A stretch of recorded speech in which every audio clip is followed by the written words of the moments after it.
أول واجب على العبيد معرفة الرحمن بالتوحيد إذ هو من كل الأوامر أعظم. قال مالك رحمه الله تعالى: السنة سفينة نوح من ركبها نجا ومن تخلف عنها خارق. السلام عليكم ورحمة الله وبركاته.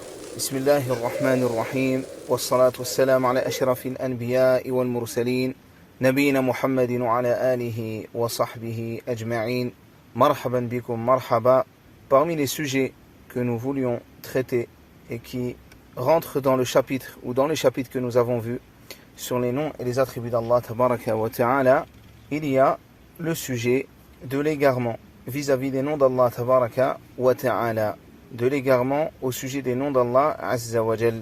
Parmi les égarements dans lesquels tombent les gens de l'innovation, des passions, il y a le fait de rejeter une chose de ces noms, de rejeter l'attribut qu'implique le nom, ou de rejeter le nom dans son ensemble, de rejeter les noms d'Allah tabaraka wa ta'ala, de ne pas y croire, pour différentes raisons. Parmi les raisons avancées par ces gens, il y a quoi?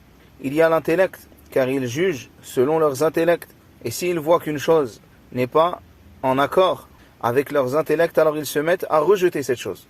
Et parmi les autres choses, les autres égarements que commettent les gens, le fait, les gens de l'innovation, le fait d'utiliser, ou plutôt le fait de comparer les attributs d'Allah tabaraka wa ta'ala avec les attributs des êtres humains, de les faire se ressembler, le fait de faire que, ou plutôt de prétendre, par exemple, que la main de l'être humain est comme la main d'Allah, le fait de mentir au sujet d'Allah et de ses attributs, ou de donner aux créatures des attributs d'Allah tabaraka wa ta'ala. Ainsi comme nous avons vu dans les cours précédents, il est interdit de faire ressembler Allah à sa créature, la créature Allah tabaraka wa ta'ala. Il est interdit de donner un comment aux attributs d'Allah tabaraka wa ta'ala, car nous ne le connaissons pas. Allah azza wa jalla nous a pas informé de cela. Aussi, parmi les autres égarements dans lesquels tombent les gens, le fait de donner des noms et des attributs à Allah azza wa jalla qu'il ne s'est pas donné à lui-même, ou que son messager salawatullahi wa salamuhu alayhi ne s'est pas donné à lui-même, ou plutôt n'a pas donné, à Allah tabaraka wa ta'ala. Donc les gens de l'égarement viennent et inventent des noms ou inventent des attributs au sujet d'Allah tabaraka wa ta'ala, de ce qu'Allah azza wa jalla n'a pas dit et de ce que le messager d'Allah sallallahu alayhi wa sallam n'a pas dit, ou bien ils rajoutent ou ils enlèvent, ils tronquent les noms et les attributs d'Allah azza wa jalla. Et parmi encore les autres sortes d'égarements, le fait de sortir des noms d'Allah tabaraka wa ta'ala, des noms de fausses divinités, comme l'ont fait les kuffars de la période anté-islamique. Ainsi par exemple ils ont appelé Al-Uzza et ils ont pris cette fausse divinité de l'Aziz parmi les noms d'Allah azza wa jal, ou ils ont pris Al-Lat et ils l'ont pris d'Al-Ilah. Donc tous ces points, tous ces égarements ne doivent pas être commis. Et parmi les grands égarements dont on a parlé, si vous vous souvenez dans les cours précédents sur le sujet, il y a At-Tafwid. Nous avons dit que le comment de l'attribut, nous le renvoyons à Allah azza wa jal. Nous ne le connaissons pas. Allah azza wa jal ne nous a pas informé de cela, du comment. Il ne nous a pas informé du comment. Mais Allah tabaraka wa ta'ala nous a révélé ses noms et ses attributs. Il nous a parlé de ses attributs dans les versets de son livre et à travers la bouche de son messager sallallahu alayhi wa sallam. Et nous devons y croire.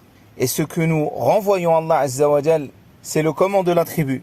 Et ce n'est pas le sens. Au contraire, nous attestons du sens. Et comme nous a dit Ibn Taymiyyah, rahimahullah ta'ala, dans le sens de la traduction rapprochée, il nous dit, et quant au tafwid, le fait de renvoyer à Allah tabaraka wa ta'ala le sens, par exemple ici dans ce qu'on a dit, de l'attribut d'Allah. Il nous dit, quant au tafwid, Allah azza wa jal nous a ordonné de méditer le Coran, et il nous a encouragé à comprendre le sens de ce Coran, à le comprendre. Et il dit, comment serait-il alors possible, et après nous avoir ordonné cela, ce qu'il vient de citer avant, comment serait-il alors possible qu'il nous demande de nous détourner de sa compréhension, qu'il nous demande de nous détourner de sa connaissance, de la connaissance de ces versets. Ainsi, si c'était cela, que nous devions faire le tafwid, le fait de renvoyer le sens à Allah tabaraka wa ta'ala, comme nous renvoyons le comment, et nous disons que nous renvoyons le comment, et pas le sens. Si nous disions cela, alors, comme il dit, il y aurait beaucoup de ce qu'Allah tabaraka wa ta'ala s'est décrit de lui-même dans son livre, qui ne serait pas connu par les anbiya, par les prophètes. Les prophètes ne connaîtraient pas ce sens. Et il dirait, comme il dit ici Ibn Taymiyyah, il dirait une parole dont ils ne comprennent pas le sens. Et par la suite, il dit, et il est évident, ou il est connu, que le fait de dire une telle parole, c'est en réalité porter atteinte au Coran et aux messagers, aux prophètes. Allah tabaraka wa ta'ala a descendu le Coran et il en a fait un guide et un éclaircissement pour les gens. Et il a ordonné à son prophète, sallallahu alayhi wa sallam, de nous transmettre ce message clair et qu'il le transmette clairement aux gens, qu'il transmette ce qui leur a été révélé. Et il nous a ordonné at-tadabbur, le fait de méditer sur ses sens, sur le Coran, de le comprendre. Ainsi, subhanallah, barakallahu fikum, comment après avoir dit cela, nous pourrions dire, hafidhakumullah, que les versets d'Allah tabaraka wa ta'ala qui nous a révélés ne sont pas compréhensibles. Et c'est pour cela qu'Ibn Taymiyyah dit, et c'est ce qu'Allah azza wa jal dans ces versets s'est décrit de lui-même, nous a informé à son sujet. Au sujet de quoi? An sifati, au sujet de ses attributs. La ya'lamu ahadun ma'na, et personne ne connaîtrait son sens. Il ne serait pas compréhensible, on ne pourrait pas méditer dessus. Et le prophète alors n'aurait pas transmis aux gens, le messager n'aurait pas transmis aux gens, sallallahu alayhi wa sallam, ce qui a été descendu pour eux. Et ça, c'est quelque chose de très dangereux. Barakallahu fikum. C'est pour cela qu'il dit plus tard que si on prend en compte ces paroles-là, le fait de dire que cela n'est pas compréhensible, alors subhanallah, il dit quoi? Chaque innovateur, chaque égaré innovateur pourra dire qu'en réalité, la vérité, le haqq, c'est ce que j'ai compris par mon opinion, par ma raison. Et il n'y a rien dans les textes qui contredit cela. Et subhanallah, c'est le fait de rendre ignorants les prophètes, les messagers, les compagnons. Au contraire, ce que nous faisons comme l'imam Malik a fait lorsqu'il a été questionné au sujet de l'istiwa. Il dit à ce sujet-là, l'istiwa ma'loum, l'istiwa est connu.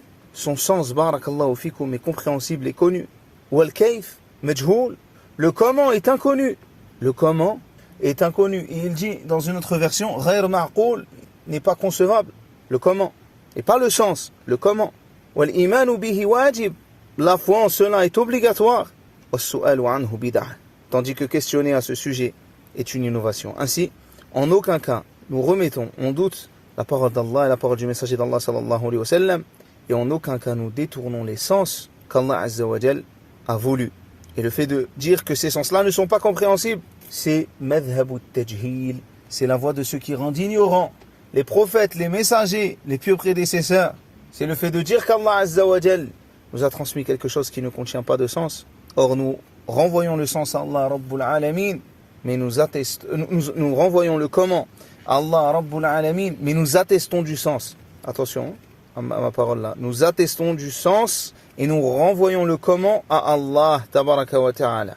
Mais le sens, nous l'attestons. Wal kayfu majhoul, et le comment est inconnu. Et sur cette règle-là, nous arrêtons et demain nous continuerons bi'idhnillah usul sunnah de l'imam Ahmed. وصلى الله على نبينا محمد وعلى آله وصحبه وسلم. السلام عليكم ورحمة الله وبركاته.